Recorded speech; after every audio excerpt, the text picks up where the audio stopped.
Welcome into NFL Daily. I'm your host, Jack Sperry. Today, it is Boom or Bust QB edition, this time for the NFC. We also have my AFC Boom or Bust quarterback video on this channel as well, so make sure you check that out if you haven't already after you watch today's video. But if you guys want more QB content from me, Jack Sperry on X, you can find me at Jack_Sperry. Going to be putting out a bunch of interesting quarterback stuff on there over the next several weeks as I go through my quarterback rankings here for the 2025 preseason. So make sure you guys give me a follow on there if you want more insightful quarterback content on X. So let's start here with Chicago Bears second-year quarterback Caleb Williams. And I think this is going to be a total boom. All right, I think he is going to have a true breakout season. I think by the end of the year, we're going to be talking about him as a bona fide top 10 quarterback in the game. And, just the pure talent we've all known is there. And it's been there since USC. We've seen the crazy arm angles. We've seen the crazy platforms that this guy is able to throw from, the torque that he is able to throw with, the footwork from within the pocket when it's working is really nice as well. The throwing mechanics are super clean, super smooth.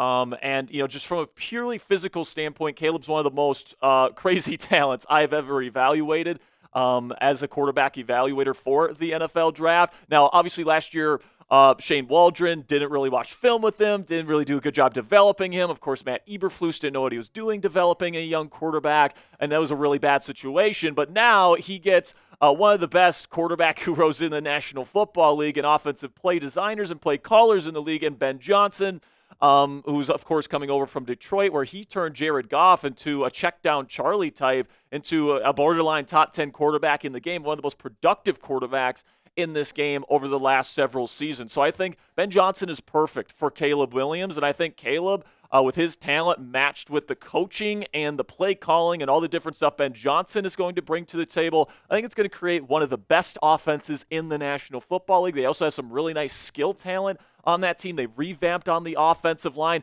and I really like Dennis Allen, Ben Johnson's defensive coordinator as well. I really like that role for him with the talent they got on defense here in Chicago. My prediction in a loaded NFC North division this year, even over Ben Johnson's old team, the Detroit Lions, who had to replace both their coordinators this offseason, I think the Chicago Bears win that division this year with Caleb Williams leading the way, and he is the true breakout star at the quarterback position in the NFL this year. I know that's a bold claim, so let me know down there in the comments section. True or false, Caleb Williams will be seen as a top 10 quarterback in the NFL by the end of the year. Type T if you think that's true, or type F if you think that's false. This will be the pinned comment on today's show. YouTube's going to throw you an ad break here in just a couple of seconds. When that happens, take advantage of that time by letting me know what you guys think about Caleb Williams.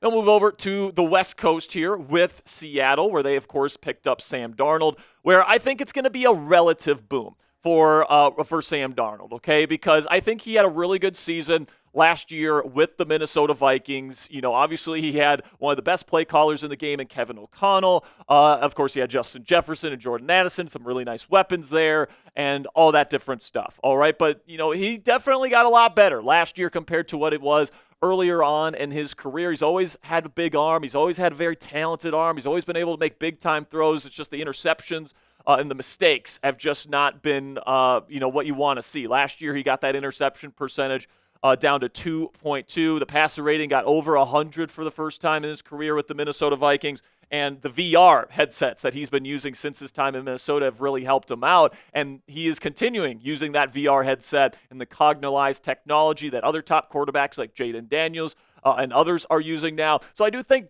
Darnold with Jackson Smith and Jigba, Cooper Kupp, all those different guys that they got in that wide receiver room there in Seattle, it's going to work out fine. Their offensive line, they added to it with Gray Zabel in the first round this year as well, so they should be able to protect him pretty decently. And then Clint Kubiak comes from kind of the same kind of Shanahan tree, McVay tree type of offense as Kevin O'Connell runs. So very similar offense in Seattle as well. So I think Darnold will be comfortable, and I think they will win games. They will compete for a playoff spot this year. I don't think they win that division or anything like that, but I do think Darnold is going to solidify himself as that team's franchise quarterback this year.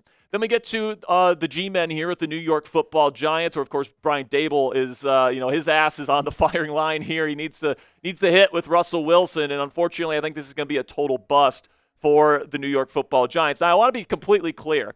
I think Russell Wilson is actually better than a lot of people think that he is. He's still got a great deep ball, still has his arm strength. On his first read, he's still pretty darn good. He doesn't make too many big-time mistakes, protects the football well. But, I think this Giants roster needs a quarterback that's more capable of elevating a team. Russell Wilson's athleticism has been shot. He's not very good past his first read. And, I think that, with the crazy tough schedule that the Giants face this year, it's going to be tough for the Giants to win football games this year with Russell Wilson at quarterback. And if you're not winning games and, you're probably not going to be making the playoffs, then there's going to come a point during the season this year where you're probably going to the rookie Jackson Dart. So, Russell Wilson, I think, will play okay. I don't think that he will be the reason why the Giants stink. I think that there's other reasons why this team will stink this year, but unfortunately, Russ is not the type of quarterback that can elevate a bad roster anymore. And unfortunately, I think that's going to be the story of the New York Giants and Russell Wilson this year. Now, speaking of the Giants, you guys can get a Giants polo or a stylish polo for any of the 32 NFL franchises from our friends at Fanatics when you go chatsports.com/NFL polo. And you guys can get 60% off a very stylish polo for your favorite NFL team today when you use that link. And if you use that link and you make a purchase, Fanatics actually sends us part of the proceeds here at Chat Sports to help us, keep the lights on, pay rent, do all the different stuff we need to do here to pay and to keep this content free for you guys on YouTube. So go to chatsports.com/NFL polo if you haven't already to get your polo for your favorite team this year. Now we'll head up north here to the Minnesota Vikings, and when you look at J.J. McCarthy going into pretty much his rookie season this year after having that meniscus issue last year, and I think it's going to be a relative bust for McCarthy and the Vikings this year. Now, I want to be abundantly clear. I don't think McCarthy's going to be so bad that they're looking for a new quarterback next offseason. All right, I still think he's going to get another shot in 2027, like most rookie quarterbacks. If they struggle and have their rookie bumps in year one, they usually get another chance in year two. But I think that the expectations are sky high for Minnesota this year. They really went all in with a lot of the veteran moves they made in free agency.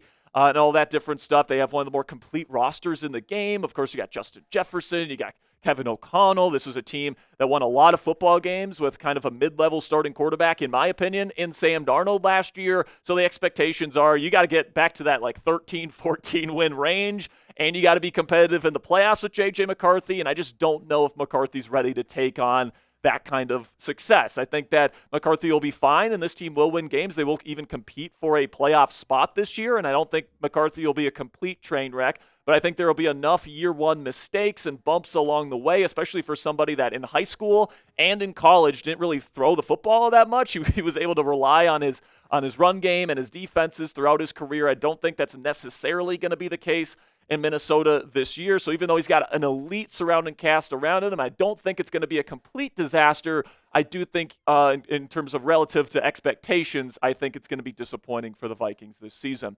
Then we get to another second-year quarterback here in Michael Penix Jr. with the Falcons, and I think it's going to be a relative boom. Now, I actually think, J.J. McCarthy, Michael Penix Jr. might actually have pretty similar seasons statistically, but the reason why Michael Penix Jr. is a relative boom versus J.J. McCarthy being a relative bust is the team expectations. Not a lot of people are expecting much out of the Atlanta Falcons this year, at least I don't think. And I like Penix's fit in this offense. I mean, my comp for him was a stronger arm Tua Tagovailoa coming out of Washington. I think he's got a good mental processor. He can throw the ball down the field with accuracy, and he's very aggressive. And I think that that's going to fit with the play-action style of offense that Atlanta wants to run under Zach Robinson in this McVay-style offense. And I think it's going to work. Now, he's got to get more accurate than he was last year. He threw some bad footballs last year, but I think that he's got the skill set to make it work here in Atlanta, and I think it'll be a relatively good thing, and he'll get another season as the starter in 2026. Then we get to Bryce Young here with the Panthers. I think this is going to be a total boom. Okay, so this is the only other total boom that I'm going to have on this show. Caleb Williams was the first one. Bryce Young's going to be the second, okay? And the reason for that is because I think Bryce Young, the anticipation level throws, the tight window throws that he had in the second half of the season last year, despite a really bad offensive line and lackluster wide receiver play, it was really good, guys. 26 big-time throws from the time that from week 9 to week 18. So that's 9 weeks. It's about half the NFL season. And just so you guys kind of get some perspective on that, Patrick Mahomes, Jalen Hurts, Baker Mayfield, Jaden Daniels, Jared Goff, Brock Purdy, all these guys are considered like at least top 15 quarterbacks, good quarterbacks in this league, all had less than 26 big-time throws for the entire season. Bryce Young had more big-time throws than these 6 quarterbacks in just half a season in 9 games. So Bryce Young actually elevated that Carolina Panthers offense last year. Now you're bringing in Tedorora McMillan. Now the offensive line is a little bit better than it was last year. It's another system in Dave Canales' system for Bryce Young. I think that he's going to be a really good player, and he's going to become the player that we thought he was going to be coming out of Alabama with that ability, with the pocket presence and the anticipation, and all the different stuff that we saw on his Alabama tape that made him the number 1 overall pick. So who's your guy? Let me know down there in the comments section. Who will be the biggest breakout at the quarterback position in the NFL this year? Let me know what you guys think down there in the comments section. For me, I like Caleb Williams and I like Bryce Young in the NFC. So let me know, NFC or AFC, let me know who you like down there in the comments section. Then the final one that we'll talk about here is Tyler Shough, who is the only rookie on this list, but it really is a make or break season for Shough, who is a second round quarterback, and he is an older quarterback, all right, which means he's going to have a shorter runway. So if Shough stinks this year as their starting quarterback, the Saints will be taking a new quarterback in the first round next year. And I think he's going to do a pretty decent job. I think he's going to win and earn the job for 2026, all right? I think that among all the other rookie quarterbacks outside of Cam Ward this year, I think that he was one of the more pro-ready quarterbacks in this class. All right, I think he's got really nice throwing mechanics. I think he's got good pocket footwork. I think that he can mentally process a defense. In terms of pro readiness, I think that Shough, has that. And then he's got a pretty decent offensive line there in New Orleans as well. They took Kelvin Banks Jr. in the first round this year. They took Talisi Fuwanga out of Oregon State 2 years ago. They still have Trevor Penning there. They still got McCoy at center, one of the best centers. And, they've got some good players along that offensive line. So I think he's going to be protected